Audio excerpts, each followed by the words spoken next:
আমি আবার বর্ষার নাম্বার নিলাম, আমার কাছে বর্ষার নাম্বার ছিল না, বর্ষার নাম্বার দিল রাসেল আমাকে। দেওয়ার পর আমি বর্ষারা বললাম কি অবস্থা, বলে কি আপা আমার তো আজকে গায়ে হলুদ। আমি তাই বলো, আমাকে তো রাসেল বলে নাই। বলে কি আজকে গায়ে হলুদ, আমার খালা চাচি সব চলে আসছে আমাদের বাসায়, আমার তো গায়ে হলুদ। আমি কি বলো, আমি তো জানি না। তো বলে যে হ্যাঁ আপা, ঠিক আছে তোমরা যদি ভালো মনে করো, ওরও মাথার ছাতা দরকার, তোমারও মাথার ছাতা দরকার, কারণ তুমিও ডিভোর্সি, মানে যে ওর হাজবেন্ড মারা গেছে, একটা হাজবেন্ড ডিভোর্স করছে বর্ষার, আর রাসেলের তো কেউ নাই। আমি জানি যে ওর কেউ নাই রাসেল। পরে শুনে ওর বোন আছে, সবাই আছে, বর্ষা বলছে যেটা আর কি, আমি জানি না, বর্ষা আমাকে যেটা শেয়ার করেছে। তো পরে আমি ইয়ে করলাম, আমাকে বললো আপা আমি আপনাকে শাড়ি পাঠাচ্ছি। বর্ষা আবার যেই লাইভ করে একটা শোরুমে, সেখান থেকে আমাকে একটা শাড়ি পাঠাচ্ছে নীল রঙের। সেই শাড়িটা পরে আমি সিস্টার হেলেনে বিয়ের দিন লাইভ করেছিলাম, যে একটা ভালো কাজের সাথে। ওখানে আমি ভাবছিলাম যে আমাকে হয়তো উকিল দেবে, কিন্তু আমাকে উকিল দেয় না, উকিল দিয়েছে দিয়ে তাইব ভাইকে, ওনার মেয়েকে। তো যাই হোক, কাবিনের সময় আমি বললাম তোমার যদি ভালোই বাসা থাকো, যেটা লাইভে সে বলছে, প্রেস কনফারেন্সটা আমাকে কে জানি পাঠাইলো। আমি বলছি যদি ভালোই বাসা থাকো তাহলে টাকার দরকার কি, তোমরা কাবিন এমনি করো। ওরা আমার হাজব্যান্ড আবার প্রতিবাদ করলো, বললো যে না কাবিন করো 20 লাখ টাকা বা 10 লাখ টাকা। Okay fine. আবার বর্ষা আবার বললো না, আমি বলেছি যে যেহেতু ভালোবাসার বিয়ে, কাবিন ফ্যাক্ট না। মানে আমার হাজবেন্ডের সাথে কাবিন নিয়ে আমরা তো জীবনে সংসার ভাঙ্গার কল্পনাই করি না, কাবিন বড় ফ্যাক্ট না, ঠিক আছে। তো পরে আমার হাজবেন্ড বললো যে 10 লাখ টাকা করেন। তো ঠিক আছে করো। বর্ষা আবার বললো যে না 1 টাকারই করুক, তাহলে এটা ভাইরাল হবে। আমি বলছি হ্যাঁ এটা ভাইরাল হবে, আমি বলছি এটা ভাইরাল হতে পারে, কারণ যে বর্ষা চৌধুরী এত বড় একটা সেলিব্রিটি, রাসেল মিয়া এত বড় একটা সেলিব্রিটি, 1 টাকার কাবিন করলে সারা বাংলাদেশে একটা হই হই রই রই কাণ্ড হয়ে যাবে। আমি বলছি হ্যাঁ। আচ্ছা আমি জানি না যেটাই হোক, এখন আমি জানি যে আমার রাকিব ভাই আমার সিনেমাতে বলছিল যে ইয়েকে নিয়ে, বুবলিকে আর ইয়েকে নিবে, ওই যে এখন নতুন একটা নায়ক আছে কি জানি নাম, না না না না না না নামটা ভুলে গেছে, মানে জনপ্রিয় একটা নায়ক, এবং বুবলিকে নেওয়ার কথা ছিল। পরে আবার শিরিন শিলাকে নেওয়ার কথা ছিল, পরে কেমনে কেমনে ওনারা এটা রেডি করছে। যাই হোক, পুরানো হিস্ট্রি বলতে চাই না, মানুষ তো প্রতারিত হয়েই শিখে। তো যাই হোক, আমি বলছি যে আবার আমি এটাও বলছি সত্যি কথা, যে ভাইয়ারের ছবি যেহেতু ফ্লপ হয়েছে, রাসেল মিয়া নায়ক হলে ছবিটা চলবে না, এটা সত্যি কথা আমি বলছি। রাকিব ভাইকে 1 বার না 10 বার বলছি। আমি বলছি রাকিব ভাই আপনি ইয়েকে নেন, আরে নামটা ভুলে গেছে, নতুন প্রজন্মের একটা নায়ক, খুব ভালো, একটু দাড়ি টাড়ি আছে, কোথা বুবলির সাথে ছবি করে বেশিরভাগই। তো বলছে আচ্ছা ঠিক আছে আপা, আমি বুবলির সাথে কথা বলি।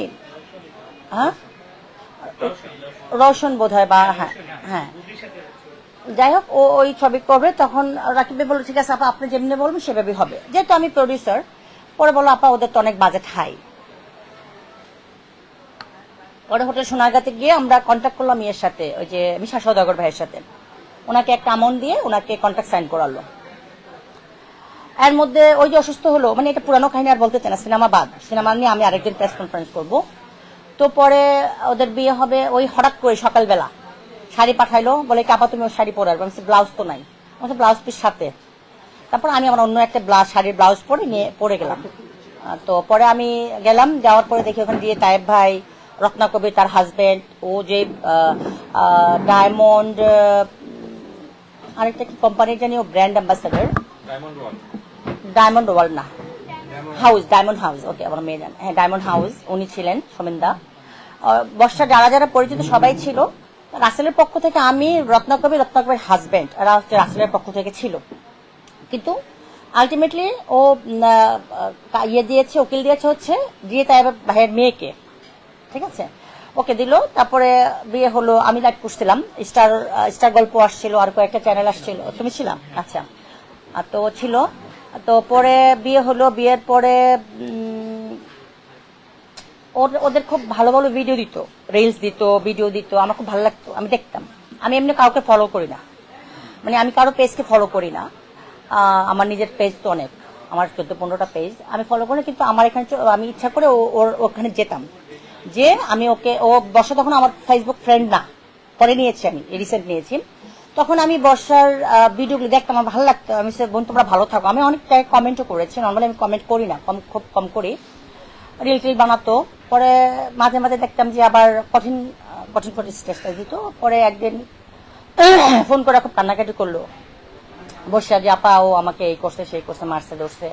আমি কি বলো, গত 3 মাস যাবত কিন্তু বসা আমার সাথেই, প্রতিদিন রাত্রে সকালে বিকালে ওর সাথে থাকে, আমরা একসাথে খাইতেছি, আমাদের বাগানবাড়িতে ঘুরতেছি, নারায়ণগঞ্জ অফিসে যাচ্ছি, আমার মিরপুর অফিসে ও লাইভ করতেছে, ও গত 3 মাস যাবত আমার সাথেই। তো ওই গল্প করতে করতে অনেক গল্প বললো, ও নির্যাতনের গল্প বললো যে রাসেল আমাকে এভাবে এই করতেছে ওই করতেছে। এর মধ্যে একটা ভিডিও ছাড়ছিল টাকা চাওয়ার ভিডিওটা। তো আমি বললাম যে তুমি যদি সংসার, বর্ষা কিন্তু মেয়েটা আসলে সত্যিকার অর্থে ওকে ভালোবাসে, এটা হচ্ছে ইউনিভার্সাল ট্রুথ যে বর্ষা রাসেলকে ভালোবাসে, এবং ভালোবাসে বিধায় ও একটা ভয়েস দিছে আমাকে যে আপু আমি তোমার মতো নারী এই পৃথিবীতে দেখি নাই, তুমি যেইভাবে নির্যাতন করি তোমাকে আমরা, মানে রাসেল বর্ষা দুজনে আমাকে নির্যাতন, মানে আমি মানসিকভাবে আসলে অত্যাচারিত।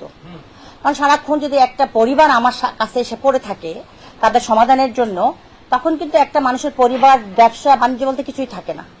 তো আমার মেয়ে আমাকে বলে, আমার বোন আসে বিদেশ থেকে, সব আমাকে বলে আপা থাক, একটা মেয়ে তো বিপদগ্রস্ত, তুমি একটু ঠান্ডা মাথায় ওকে হ্যান্ডেল করো।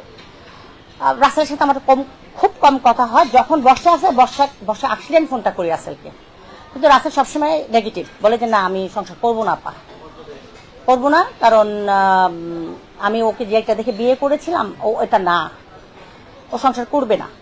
আমি বলছি ভাই দেখো, বিয়ে তো মানুষের একদিন 2 দিনের সংসার না, বিয়ে যেহেতু করছো তুমি সংসারটা করো। আর বর্ষা তোমাকে ভালোবাসে, তোমাকে বর্ষা সত্যিকার অর্থে ভালোবাসে। এবং আমার 29শে আগস্ট আমার জন্মদিন ছিল, আমি ছিলাম কুমিল্লাতে, ওই ব্রাহ্মণপাড়া বুড়িচং, আমি এক নাগারে অনেকদিন ছিলাম। তখন আমার বাসায় ওরা খাবার দাবার নিয়ে, কেক টেক নিয়ে, বর্ষা, সমিন্দা, রাসেল মেয়েও আসছিল। ওই ভিডিও টিডিও ছাড়িনি আমি, ওই বন্যা হয়েছে তো এখন সব ভিডিও ছাড়তে পারি না। তখন ওরা আসছে, গিফটও নিয়ে আসছে, বর্ষা আমার জন্য, সমিন্দা আমার জন্য একটা ডায়মন্ডের লকেট নিয়ে আসলো, কেক টেক কাটলো ভালো। এবং যখনই ওরা ঝগড়া হয়, আমি উকিল না, তারপর আমি মিলাই দেওয়ার চেষ্টা করতাম যে ঠিক আছে, কারণ বর্ষা ভালোবাসে এটা, মানে মাঝে মাঝে বলতো তোমার বাইক এনে দাও আমার কাছে, আমি ঠিক আছে তুমি ধৈর্য ধরো। এই বিষয়টা কিন্তু বলছে ধৈর্য ধরো। বাট এই লাস্ট বিষয়টা ঘটছে হচ্ছে বসুন্ধরা সিটিতে, ও একটা লাইভ করতেছিল, ওরা কিন্তু সংসার করতেছিল খুব ভালোভাবে। বসুন্ধরা একটা গোল্ডের দোকানে ও লাইভ করতেছিল, সেই লাইভের মধ্যে কোন এক মহিলা ওকে যে অনেক বিশাল একটা ইনসাল্ট করছে। একটা স্বর্ণকারের দোকানের মালিকের বউ, তার কাছে নাকি টাকা পাবে বর্ষার কাছে, ওইখানে যাই লাইভের মধ্যে বর্ষার মোবাইল টান দিয়ে নিয়ে গেছে, নিয়ে যে পুরা বসুন্ধরা দৌড়াদৌড়ি শুরু করছে, সমস্ত গোল্ড মালিকরা আসছিল, অনেক কিছু হয়েছে, অনেক ঘটনা। আমি পুরা ঘটনা শোনার সময় পাইনি, কারণ আমি অসুস্থ আসলে ত্রাণ দিতে গিয়ে। পরে ও আমাকে অনেক ভিডিও পাঠাচ্ছে, আমি তখন বাহিরে, ও আমার বাসায় আসছে, রাত্রে 12টা 1টা পর্যন্ত অপেক্ষা করতেছে, একটু পর ভিডিও পাঠাচ্ছে, কাঁদতেছে, আপা আমাকে বাঁচাও, আমি বাঁচবো না। আমি একদম না, চুপ, মানে আমি সবসময় সান্ত্বনা দিতাম। পরে আমি ওরা বুঝাইছি, পরে ও আসছে, আমি বাসায় আসছে, সরি ও তো আমার বাসায় খায় না, ও এমনও হয়েছে 3 দিন 4 দিন খায় না। পরে আমি ওরা খাওয়াইতাম, নলা দিয়ে খাওয়াই দিছি, অফিসে হয়তো আমার ম্যানেজারকে বা আমার বডিগার্ডকে বলতাম 2টা ডিম নিয়ে আসো, ডিম খাওয়াই। হ্যাঁ, গত 3 মাস যাবত এরকম কিন্তু চলতেছে।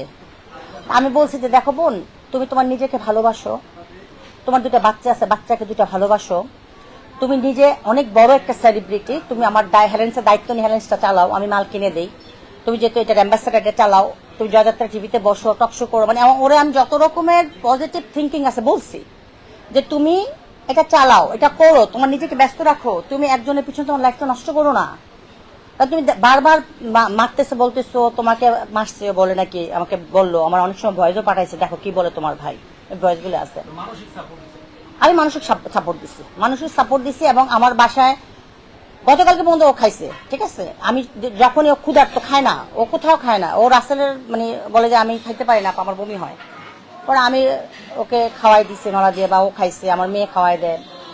তো আমার এখানে ঘুমাইছে, আমার বাইগান বাড়িতে থাকছে, আমি সারা সাথে রাখছি, কেন আমার সাথে থাকলে সকল ভালো থাকে। যেদিন ফার্স্ট লাইভ করলো, যে কানলো, অনেক হিজাব করে কানলো, আল্লাহর কথা বললো, ওই দিন রাত্রে আমার বাসায় অনেক গেস্ট, বিদেশি গেস্ট। পরে বলতেছে আপা কই যাবো, খালার বাসায় যাবো। আমি বলছি না, তুমি তোমার বাচ্চাদের কাছে যাও। রাসেল নাই তখন, রাসেল কিন্তু তার বাসায় চলে গেছে আলাদা বাসা করে। আমি বলছি বাসায় যেয়ে তোমার বাচ্চাদেরকে সময় দাও। তো বলে কি আচ্ছা ঠিক আছে আপা যাই। আমি কান্দাকাটি করবা না, খাওয়াই দিচ্ছে আমি ওই দিন রাতে, পরশুদিন রাতের কথা বলতেছি। তখন সে বাসায় যেয়ে দেখলাম সকালবেলা, আমি আবার ওর লাইফটা দেখার সময় পাই না, তো ব্যস্ত থাকি। ও ও আমার মেয়ে বললো বর্ষা আন্টি তো লাইভে গেছে। পরে আমি লাইভটা দেখলাম, ও কান্নাকাটি করে আল্লাহর কথাই বলছে, খারাপ কিছু বলে রাসেলের কথা বলে নাই, কারো কথাই বলে নাই। আমাকে বুঝেছে, দেখো সংসার তুমি যদি সত্যিকার অর্থে ভালোবাসো, সংসার করতে হলে অনেক কিছু বুঝে শুনে মেনেই সংসার করতে হয়। আমার 35 বছরের সংসার আমি কিভাবে করছি আমি বুঝাচ্ছি, আমার বোন ওকে বুঝাচ্ছে, আমার মেয়ে ওকে বুঝাচ্ছে, আমার আম্মা ওকে বুঝাচ্ছে। আর আমি বলছি তুমি সবকিছু সবাইকে শেয়ার করবা না, সংসার করতে সবকিছু সবাইকে শেয়ার করা যায় না। তো ওর মাকেও শেয়ার না করে বলছে আল্লাহ পরে আপা তোমাকে বিশ্বাস করি, তোমাকে মানি, ও বলছে এটা। তো আমাকে সবকিছু শেয়ার করতো। আসলে ওর মেয়েকে নিয়ে একদিন আসছিল, ওই যেদিন ওর 2টা মোবাইল ভাঙছে, ওকে মারছে, যেদিন ওর ভিডিওটা একটা ভিডিও পোস্ট হয়েছিল বোধ হয়, তখন ওর মেয়েকে নিয়েও আমার বাসায় আসছে ও সেফটির জন্য। তখন আমি রাসেলও রাখছি, আমি সেটা বাসায় আসো। তো দুজনে আমার সাথে প্রমিস করছে ওরা ঝগড়া করবে না, ওরা আর মানে ইয়ে করবে না। তখন তাইবেরও ফোন দিল। যাই হোক, ওদের 3rd পার্সন 4th পার্সন অনেকেই আছে, ওদের কান মানে ঝালা করে, রাসেলকেও করে ওকেও করে। তো ওকে আমি বললাম যে তোমরা যদি একসাথে সংসার করতে হয়, দুজনের সবকিছু বুঝে শুনে মেনেই কিন্তু সংসার করতে হবে। ওই জন্য পর অনেকদিন তারা কিন্তু ভালো। সেদিন তার মেয়েটা আসছিল, বর্ষার মেয়েটা যারা, আমি যারাকে বললাম যারা বড় তো কার দোষ, যারা বলে মা আন্টি দুজনেরই দোষ। আমি তাহলে তুমি তো বড়, তুমি একটু বুঝাও তাদেরকে দুজনকে। বলে কি না, যারা আবার একটু কান্না করলো, যারা বললো যে আমার পাপ্পাকে গালি দেয়। পাপ্পা মিন্স হচ্ছে ওর হাজবেন্ডে মারা গেছে, ওর হাজবেন্ড। তো বর্ষা আসলে আজকে কয়েকদিন অনেকদিন যাবতীয় অনেক অসুস্থ, কান্নাকাটি করতেছে। মানে ওর রাসেলকে ভালোবাসে, মানে মোট কথা হচ্ছে ওর রাসেলকে অনেক বেশি ভালোবাসে বিধায় অসুস্থ হয়ে গেছে।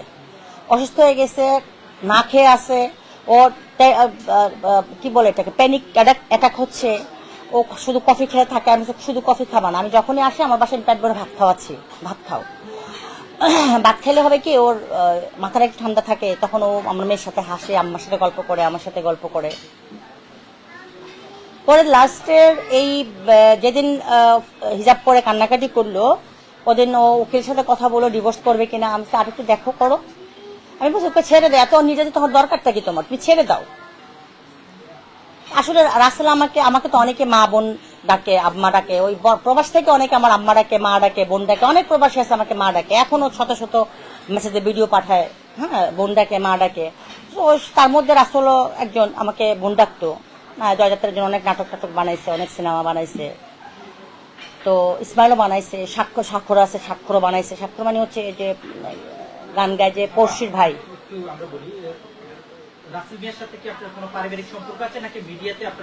না না না, ও তো মানে আমাকে বোন রেখেছে, মানে ওই সবাইকে তো বোন ডাকে। ওই বোন ভালো আছেন, বোন এটা করেন, বোন ওইটা করেন, এরকম। না না না, কোনো পারিবারিক কোনো সম্পর্ক নাই, সামাজিক সম্পর্ক। বর্ষার সাথে যেটা, রাসেল মেয়ের সাথে সেটা। বর্ষা একটি অভিযোগ তুলছে যে আপনার বাসায় এসে কোরআন শপথ করেছে, আপনি তখন সেখানে উপস্থিত ছিলেন, এটা কতটুকু? আচ্ছা, ওখানে আমার বাসায় যখন রাসেল আর বর্ষা আসলো এবং বর্ষার মেয়েও ছিল, যেদিন ওই যে ভিডিও ছাড়ছিল, ওই যে কোনটা জানি AI1 না কি জানি বললো না, ওইটা ওই ভিডিওটা নিয়ে বলছে ও আর ওর ভয়েস রেকর্ড করবে না, ও ওকে মারবে না। ও কোরআন শরীফ, রাসেল কোরআন শরীফে হাত দিয়ে বলছে আমি আর ওর গায়ের উপর হাত তুলবো না। কারণ আমি তো একটা নারী উদ্যোক্তা, আমার সামনে একটা নারীকে মারবে সেটা আমি সহ্য করবো না, কখনোই না, এটা মেনেই নেবো না। আমার 2টা মেয়ে আছে, আমার ছেলের বউ আছে, আমি কোনো নারীর উপর নির্যাতন হোক সেটা আমি কখনোই চাবো না। তখন আমি রাসেলকে শপথ করাইছি যে তুমি কোরআন শরীফ ছুঁয়ে বলো ওর হাতে আর কখনোই হাত তুলবা না গায়ে। ও বলছে আচ্ছা তুলবো না আপা। এবং এই ঘটনাগুলি কিন্তু বর্ষার মা জানে না। আর বর্ষাকে বলছে তুমি রাসেল যেটা পছন্দ করো সেটা করো না, তোমরা ভালো থাকো। এবং বর্ষা তখন বলতে থাকে দিয়ে তায়েবের সাথে ইয়ে করে নাই, এই কি বলে, কথা বলে নাই। মানে রাসেল যেটা পছন্দ করতো না ওটা করে নাই। ও বলছে আপা আমি এগুলো করতেছিলাম, ঠিক আছে গুড, ভালো।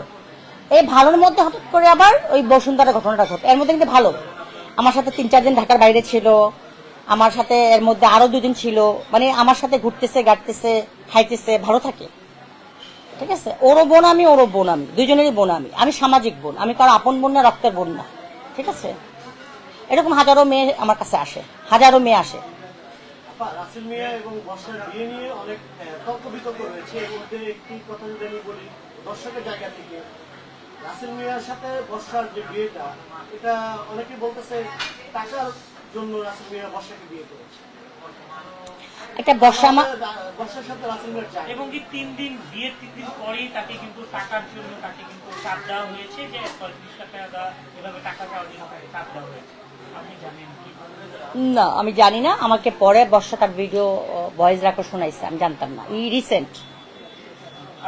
আর বর্ষা আমি যখন বলছে তখন আমি বর্ষাকে আমি রাসেল মিয়াকে জিজ্ঞেস করেছিলাম, তুমি কি টাকার জন্য বিয়ে করছো? বলে কি, না বোন, কেন আমি টাকার জন্য বিয়ে করবো? আমি দুটা মেয়ের দায়িত্ব নেওয়ার জন্য বিয়ে করেছিলাম, আমি একটা অসহায় মেয়ের পাশে দাঁড়ানোর জন্য বিয়ে করেছিলাম, কিন্তু আমার এখন আমার ভালো লাগতেছে না, আমার ওর ব্যবহার কথাবার্তা এরকম বলছে আর কি, বর্ষার সামনে বলছে। হ্যাঁ, আমি আমার সাথে সব রেকর্ড আছে। তাহলে যেহেতু রাসেল মিয়া বলেছে দুইটা বাচ্চার দায়িত্ব নিয়েছে বা ভালোবেসে বর্ষাকে বিয়ে করেছে, তাহলে এত কিছু কেন হবে? এক নম্বর প্রশ্ন। দ্বিতীয় প্রশ্ন হচ্ছে, তাহলে আমরা ধরে নিতে পারি এখানে আজকে বর্তমান সিচুয়েশন থেকে ধরে নিতে পারি তাহলে তিনি টাকার জন্য বিয়ে করেছে বর্ষাকে, তা না হলে অবিবাহিত একটা ছেলে 2 বাচ্চার মাকে কেন বিয়ে করে? এটা হতে পারে, আমি জানি না। তবে যে প্রডিউসার যে আছেন সেও তো আমাদের প্রত্যেকটা জায়গায় ছিল, রাকিবুল আলম রাকিব ভাই। তো রাসেল যেটা বলছে যে পয়সার জন্য বিয়ে করে নাই, তো বর্ষা যখন আমাকে বলছে যে আপা ও আমাকে পয়সার জন্য অত্যাচার করতেছে, তখন আমি রাসেলকে জিজ্ঞেস করেছিলাম, বলে কি, না বোন, পুরাটাই মিথ্যা, আমি ইয়ে করি নাই। এবং আরেকটা কথা মনে পড়ছে, ওদের নিয়ে তো অনেকবারই বিচার হয়েছে। রাসেল রাকিব ভাই বর্ষা বিয়ের পর আমি ওকে একটা ডায়মন্ডের আংটি দিয়েছি, মানে আমার লাইফে এই ফার্স্ট আমি এক্সপেন্সিভ গিফট আমি দিয়েছি বর্ষাকে। একটা শাড়ি দিয়েছি অনেক দামি, একটা ডায়মন্ডের একটা রিং দিয়েছি যার দাম মূল্য 1.5 লক্ষ টাকা। তারপরে হচ্ছে রাসেলকে 5টা শার্টের গিফট করেছিলাম, ওদিন ওরা বিরিয়ানি টেনে নিয়ে আসছিল। হ্যাঁ, তো ওদিন ওকে আমি জিজ্ঞেস করেছিলাম যে তুমি কি টাকার লোক? বলে কি, না আপা, প্রশ্নই আসে না, প্রশ্নই আসে না, কথা বলছে রাসেল আমাকে। আরেকটা প্রশ্ন, আপনার কি বিয়ের আগে রাসেল মিয়া শেয়ার করেছে যে বর্ষার 2টা বাচ্চা আছে? আপনি মাত্র হ্যাঁ হ্যাঁ হ্যাঁ। কিন্তু রাসেল মিয়া 2-3 দিন আগে একটা ভিডিও স্ট্যাটাস দিয়েছে, রাসেল মিয়া নাকি জানতো না যে বর্ষার। না, এটা তাহলে মিথ্যা ভিডিও করছে, এটা ভুল। ও দুটা রাসেল মিয়ার এবং বর্ষার বিয়ের উকিল মা বানানো হয়েছে। না না, আমি তো উকিল না দিয়ে তায়েবের। আপনার সাংবাদিক মানুষ, আপনার কথাগুলি মনোযোগ সহকারে শুনবেন। যখন একটা মানুষকে আপনারা ইয়ে করেন, প্রেস ব্রিফিং নেন, তখন মনোযোগ সহকারে কথাগুলি বলবেন। আমি বলেছি, আমি ভেবেছিলাম আমাকে উকিল দেবে, কিন্তু আমাকে উকিল দেয়নি, ভেরি আনফর্চুনেট। সেখানে উকিল দিয়েছে হচ্ছে দিয়ে তায়েব ভাইয়ের মেয়েকে, ঠিক আছে, ভেরি আনফর্চুনেট, টুনটুনিকে, কারেক্ট। আমি যে প্রশ্নটা করেছি আসলে সে কিন্তু ভিডিওতে, যেহেতু আপনারা সবাই জানতেন যে তার 2টা বাচ্চা আছে এবং রাসেল মিয়া কিন্তু আপনাকে শেয়ারও করেছে, কিন্তু ভিডিওতে কয়েকদিন আগে সে স্ট্যাটাস দিয়েছে যে জানতো না যে আসলে বর্ষার বাচ্চা আছে। আসলে এই যে মিথ্যা, এটা রাসেল যদি বলে থাকে মিথ্যা বলছে, এটা ঠিক বলে নেই। এবং রাসেলও নাকি ম্যারিড, ওর একটা ছেলে আছে, এটা আমি জানতাম না, বর্ষা আমাকে শেয়ার করেছে। আমি রাসেলকে অনেকবার জিজ্ঞেস করেছি, রাকিব ভাই প্রমাণ, যে বলে কি, না আপা আমি বিয়ে করি নাই, মিথ্যা বলে, ও মিথ্যা বলে। তবে হ্যাঁ, আমি আমার প্রথম কথাটা হচ্ছে যে আপনি একটু আগে যেটা বললেন যে আপনার বাসায়ও সে কোরআন শরীফ ধরে শপথ করছে, কোরআন শরীফ নিয়ে আসছে। এখন বলবেন যে রাসেল মিয়া গতকালকেও একটা বাইরে দেখলাম যে কোরআন শরীফ নিয়ে এসে অনেকগুলো কথা বলছে, এখন মনে হচ্ছে যে সে অনেকগুলো কথা মিথ্যা বলছে। কেন বললাম?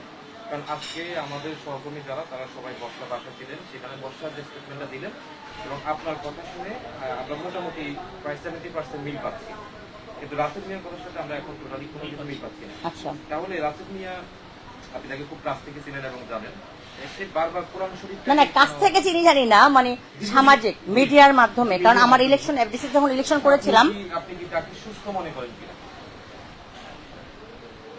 সুস্থ মানুষ তো কখনো নারীদের হাতে হাত তুলবে না।